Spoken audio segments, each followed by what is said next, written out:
Bab 2297. Cium aku. 1. Aku tak terkalahkan, terserah kalian. Ketika Mile mengucapkan kata-kata ini, Tango di sebelahnya membeku sesaat, lalu tersenyum. Saat dia melihat Mile, ada jejak kekaguman di matanya. Pria kecil yang dulu ini, sekarang menjadi sangat tidak terduga.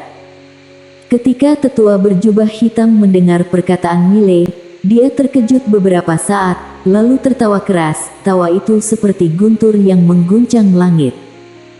Mile memandang tetua berjubah hitam, tersenyum tanpa mengucapkan sepatah kata pun. Pada saat ini, tetua berjubah hitam tiba-tiba menunjuk Mile dengan marah. Kamu tidak terkalahkan. Beraninya kamu mengatakan kata-kata yang tidak masuk akal seperti itu. Aku belum pernah melihat orang bermuka tebal sepertimu, Mile.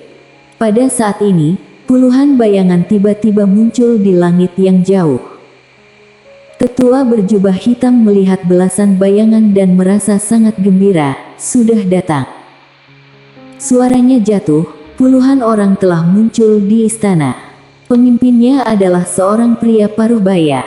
Pria paruh baya itu dengan kedua tangannya di belakang punggung dan ada rasa keagungan di antara alisnya. Melihat pria paruh baya ini, tetua berjubah hitam buru-buru berkata, Ketua Sekte. Ketua Sekte Langit, Mufandi. Mufandi melirik tetua berjubah hitam. Ketika dia melihat tetua berjubah hitam hanya tersisa jiwa, matanya tiba-tiba menyipit dan dia melihat Mile yang berada tidak jauh. Kamu yang melakukannya. Mile tertawa, ya.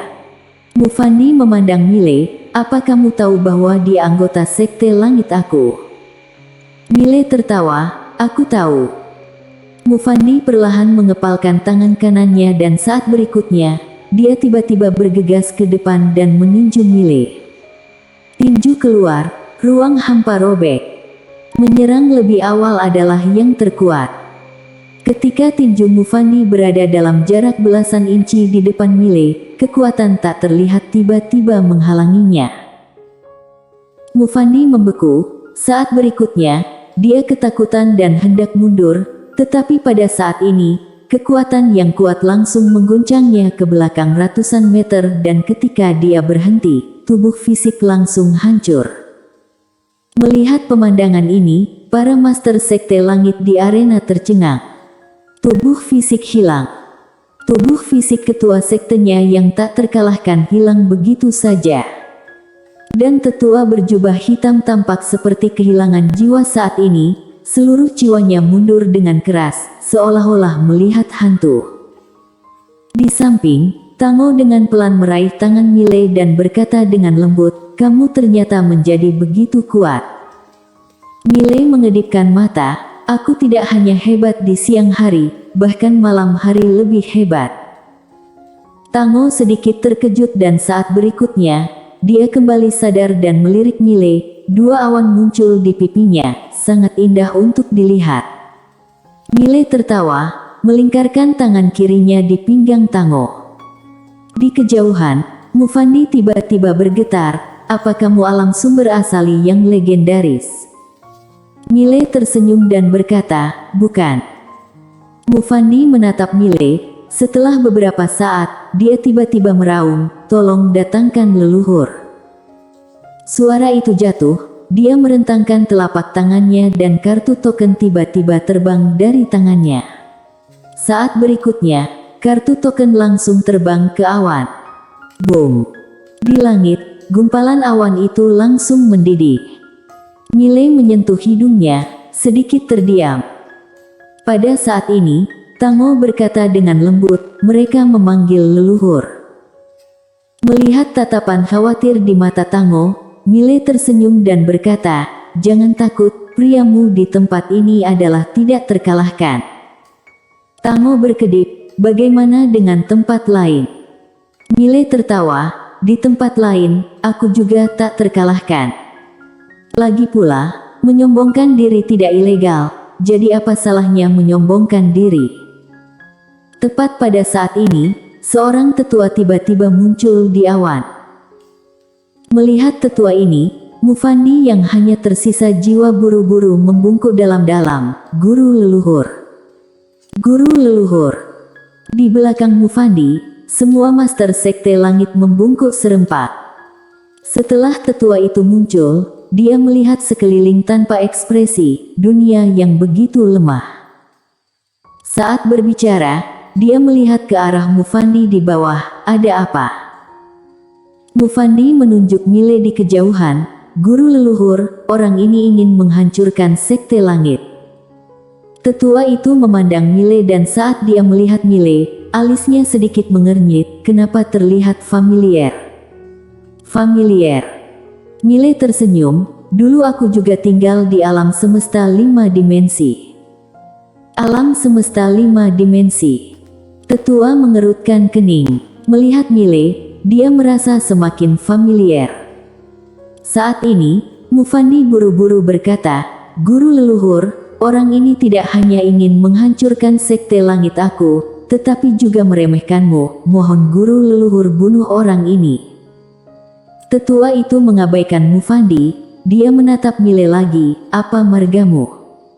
Mile tertawa, ye.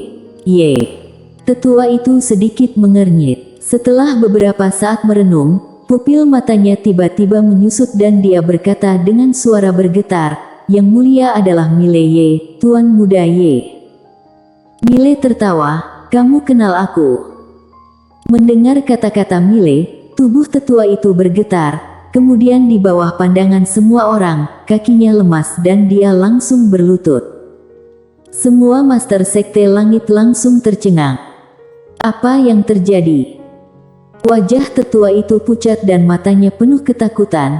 Tuan Muda Ye, aku tidak tahu apakah sudah menyinggung Tuan Muda Ye. Tolong maafkan ya Tuan Muda Ye. Saat berbicara, dia terus bersujud.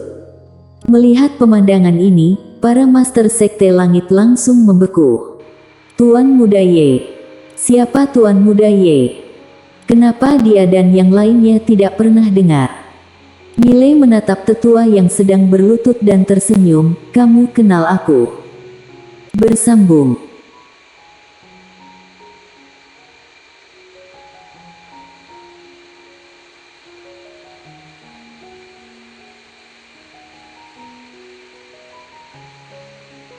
Bab 2298.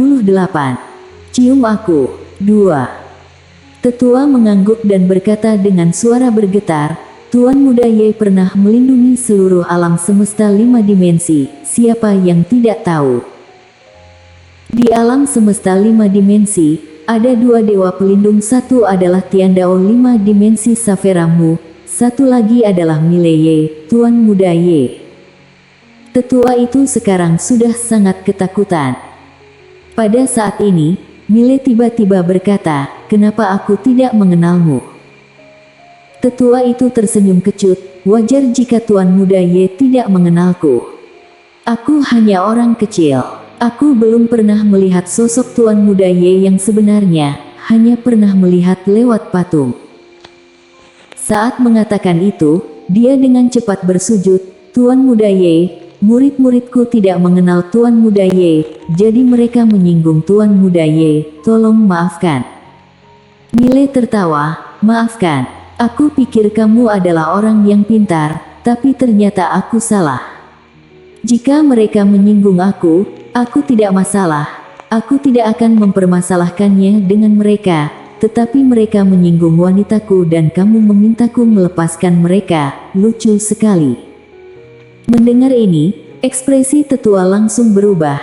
Dia buru-buru berkata, Tuan Muda Ye, aku akan segera membunuh mereka. Selesai berbicara, dia berbalik tiba-tiba, kemudian menamparkan dengan telapak tangan. Boom! Mufandi dan yang lainnya langsung musnah sebelum sempat bereaksi. Setelah membunuh Mufandi dan yang lainnya, tetua berkata lagi, Tuan Muda Ye, mulai sekarang, aku akan membubarkan sekte langit. Mile tiba-tiba melambaikan tangannya. Boom! Tetua itu langsung musnah. Belas kasihan. Dia tidak akan berbelas kasihan. Memikirkannya dari sudut pandang lain, jika dia tidak memiliki kekuatan, apa yang akan terjadi pada Tango hari ini? Bersikap baik kepada musuhmu adalah tindakan yang sangat bodoh. Saat ini, beberapa orang datang dari jauh secara tiba-tiba. Melihat orang-orang ini, Miley sedikit terkejut. Dia kenal dengan orang-orang yang datang, itu adalah Bennett dan lainnya. Nadia juga ada di sini. Nadia masih mengenakan baju perang, tampak heroik. Melihat Miley, Bennett bergegas lebih dulu. Dia tertawa lalu berkata, "Bandit Ye, kupikir kamu sudah mati di luar." Saat berbicara, dia memeluk Miley dengan berat. Miley tertawa, "Nyawaku keras." Bennett tertawa, "Aku tahu nyawamu keras, orang biasa sama sekali tidak bisa membunuhmu." Miley berkata dengan serius, "Omong kosong, orang yang bisa membunuhku belum lahir." Ekspresi Bennett membeku dan saat berikutnya, dia menggelengkan kepala, "Kulit wajahmu sangat tebal." Miley tertawa terbahak-bahak. Di waktu berikutnya, semua orang berkumpul bersama. Bennett dan Jeffrey sama-sama mabuk, tetapi Miley tidak. Dia keluar dari aula utama dan Tango sedang duduk di depan tangga batu. Miley berjalan ke sisi Tango dan Tango berkata dengan lembut, "Sudah mau pergi?" Miley mengangguk. Tango tidak berbicara. Miley merentangkan kedua telapak tangannya dan sinar cahaya pedang memasuki tubuh Tango. "Energi pedang tinggalkan di tubuhmu. Selama kekuatan lawan tidak melebihiku, kamu dapat menggunakan energi pedang ini untuk mengalahkan lawan dan energi pedang ini tidak akan hilang." Tango sedikit mengangguk, "Baik." Miley membentangkan telapak tangannya dan cincin penyimpanan muncul di depan Tango. Di dalam cincin penyimpanan ini, ada beberapa kristal dewa dan beberapa metode pelatihan. Jika kamu berlatih sesuai dengan petunjuk, maka kekuatanmu akan sangat meningkat. Tango tersenyum dan berkata, "Ada lagi?" Miley menggelengkan kepalanya, "Tidak ada." Tango menyimpan cincin penyimpanan. Dia berkata dengan lembut, "Pergilah." Miley ragu-ragu, lalu berkata, "Kalau begitu aku pergi." Tango ragu-ragu untuk berbicara. Saat ini, Miley menghilang. Melihat Miley menghilang, Tango sedikit terkejut. Dia melihat ke langit yang jauh dan matanya secara bertahap menjadi terobsesi. Entah berapa lama berlalu, Tango menarik kembali pandangannya dengan ekspresi muram. Namun pada saat ini, cahaya pedang tiba-tiba jatuh di depan Tango. Tango tertegun. Miley sedikit mengangkat sudut mulutnya, "Aku tidak pergi malam ini." Tango tiba-tiba memeluk Miley dan dengan gemetar berkata, "Cium aku." Miley. Malam ini penuh gairah. Hari kedua. Di pagi hari, cahaya pedang melesat dari istana dan dalam sekejap mata, cahaya pedang menghilang di ujung langit. Di aula tertentu, Tango di tempat tidur tiba-tiba membuka matanya. Dia menoleh dan melihat. Ketika dia melihat Miley telah pergi, dia terdiam sesaat, lalu tersenyum. Sesaat kemudian, Tango berdiri. Begitu kedua kakinya menyentuh tanah, kedua kakinya langsung lemas dan dia hampir jatuh. Di aula besar, Bennett duduk dan menggelengkan kepalanya. Alkoholnya segera menghilang. Dia menoleh dan melihat ke samping. Jeffrey terbaring tidak jauh seperti babi mati. Bennett menggelengkan kepalanya dan hendak memanggil Jeffrey. Saat ini Jeffrey tiba-tiba membuka matanya, lalu duduk dan melihat ke kejauhan. Sudah pergi. Bennett mengangguk, "Sudah pergi." Jeffrey sedikit mengangguk, "Kalau begitu ayo pergi." Saat berbicara, dia bangkit dan pergi, tetapi segera, dia membentangkan telapak tangannya dan di telapak tangannya ada cincin penyimpanan. Melihat cincin penyimpanan ini, dia tertegun. Bennett juga membentangkan telapak tangannya dan di telapak tangannya juga ada cincin penyimpanan. Tampak jelas, ini ditinggalkan oleh Miley. Bennett dan Jeffrey saling memandang. Bennett menggelengkan kepalanya dan tersenyum. Orang ini bersambung.